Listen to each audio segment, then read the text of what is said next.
J'ai compris une chose aujourd'hui, enfin il y a quelque temps d'ici maintenant.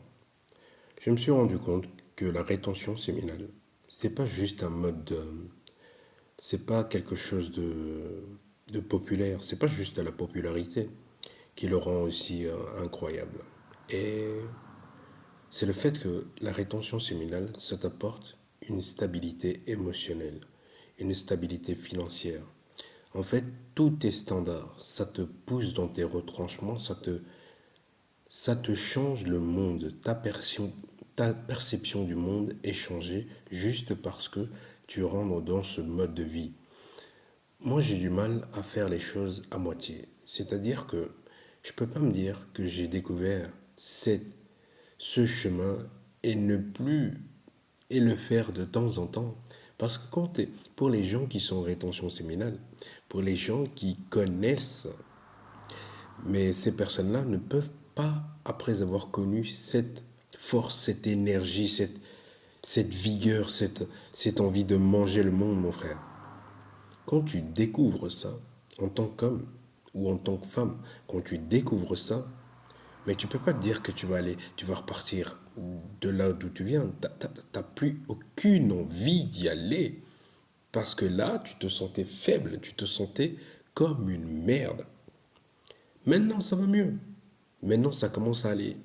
Tu étais triste avant, maintenant tu fais du sport, tu développes ton six-pack, tu deviens musclé, tu deviens plus occupé, tu as un emploi du temps, tu as des choses, tu as des priorités. Avant, tu te laissais aller et tu devenais gros dans ton canapé. Tu vois? Et le fait juste de retenir, c'est bête, c'est simple, mais c'est dur en même temps. Le fait simplement de retenir la testostérone et de ne pas la gaspiller sans arrêt, 2 à 3 fois par jour, de ne pas gaspiller ça, ben ça te donne une énergie, mon frère. Ça te donne une énergie. Je vous dis, des fois à la salle de sport, je pousse sa mère, je vous le dis, je pousse. Et quand je me lève de ma série, après avoir poussé, je suis pas fatigué, frérot. Je comprends pas. Les gens, quand ils me voient, ils pensent que je prends leur truc de merde, là. Bref, sans critique, mais ils pensent que je prends quelque chose, mais c'est juste que moi, je suis féroce, mon frère. C'est ça, en fait. C'est que j'ai envie d'exploser la machine quand je fais ces... Des fois, ça m'arrive de coacher les gars à la salle, et ils me disent, ah, mais montre-moi comment tu fais tel truc. J'y dis, frérot, écoute-moi bien.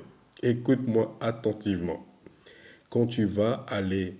Parce que généralement, c'est les tractions qui les impressionnent le plus. Quand je fais les tractions, un jour, je ferai une vidéo de traction. Bref, quand je fais les tractions, et je dis quand ta poitrine elle touche la barre, c'est comme si tu es dans l'idée d'exploser cette putain de barre métallique. Est-ce que tu me comprends? Il me dit ouais. J'étais sûr que tu me comprends. Il me dit ouais. J'ai ok, vas-y.